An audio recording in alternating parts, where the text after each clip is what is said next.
Gubernur Papua Lukas NMB resmi ditahan oleh KPK pada Selasa 10 Januari 2023.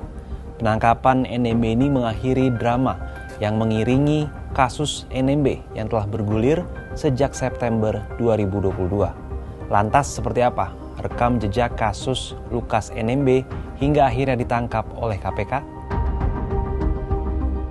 Upaya penangkapan Lukas NMB sebenarnya sudah dimulai sejak September 2022. Saat itu Lukas NMB resmi ditetapkan sebagai tersangka oleh KPK atas kasus dugaan gratifikasi suap proses perizinan serta pengadaan barang dan jasa untuk pembangunan infrastruktur. Dana pengadaan tersebut berasal dari anggaran pendapatan dan belanja daerah, termasuk dana otonomi khusus sebesar 1 miliar rupiah. Usai penetapan tersangka ini, ratusan pendukung Lukas NMB kemudian melakukan unjuk rasa menolak upaya pemeriksaan oleh KPK. Massa meminta KPK menghentikan proses hukum atas Lukas karena menilai ada kriminalisasi dalam kasus tersebut. Akibatnya upaya pemeriksaan oleh KPK terhadap Lukas pun terhambat. Tak lama berselang, Pusat Pelaporan dan Analisis Transaksi Keuangan atau PPATK mengungkapkan temuan transaksi setoran tunai oleh Gubernur Lukas NMB di arena judi kasino luar negeri senilai 55 juta dolar Singapura atau sekitar 560 miliar rupiah. Selain itu, Lukas juga disebut melakukan setoran tunai 5 juta dolar Singapura.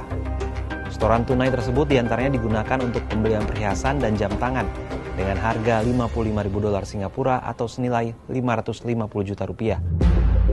Menko Polhukam Mahfud MD kali itu meminta Lukas untuk bersikap kooperatif.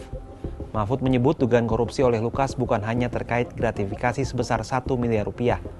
Seperti laporan PPATK, dugaan korupsi atau ketidakwajaran dari penyimpangan dan pengelolaan uang yang dilakukan Lukas, jumlahnya ratusan miliar rupiah.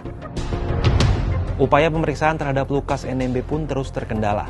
Pada 26 September 2022, KPK melakukan upaya pemanggilan ulang. Namun Lukas berhalangan hadir dengan alasan sakit.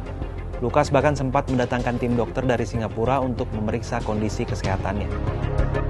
Sulitnya pemeriksaan Lukas ini sempat menarik perhatian dari Presiden Joko Widodo. Dalam pernyataannya pada Senin 26 September, Presiden meminta agar semua pihak menghormati proses hukum di Komisi Pemberantasan Korupsi atau KPK.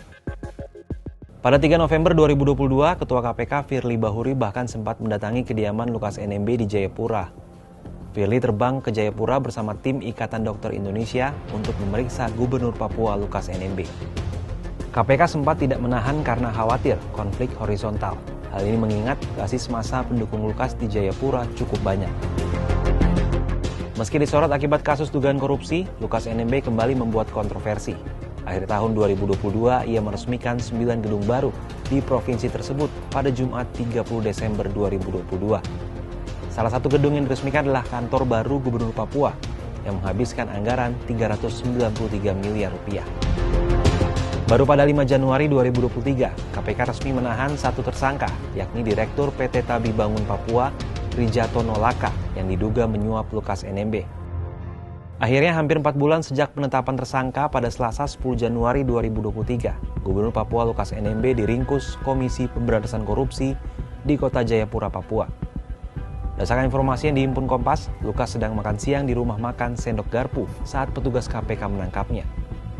Lukas lantas dibawa ke Makobrimob Kota Raja Jayapura. Kemudian sekitar pukul 12.00 waktu Indonesia Barat, ia dibawa ke Bandara Sentani untuk diterbangkan ke Jakarta. Penangkapan Lukas ini memantik kemarahan massa pendukungnya. Sejumlah orang sempat menggeruduk Makobrimob Kota Raja. Usai berbagai drama yang menyertainya, KPK selanjutnya akan memeriksa Gubernur Papua Lukas NMB untuk membuka kasus dugaan korupsi ini menjadi lebih jelas. Kasus ini menjadi penting karena seperti kita ketahui, wilayah Papua mendapatkan kucuran dana khusus yang jumlahnya mencapai triliunan rupiah. Kita berharap KPK bisa tegas dan menegakkan keadilan dengan sebenar-benarnya.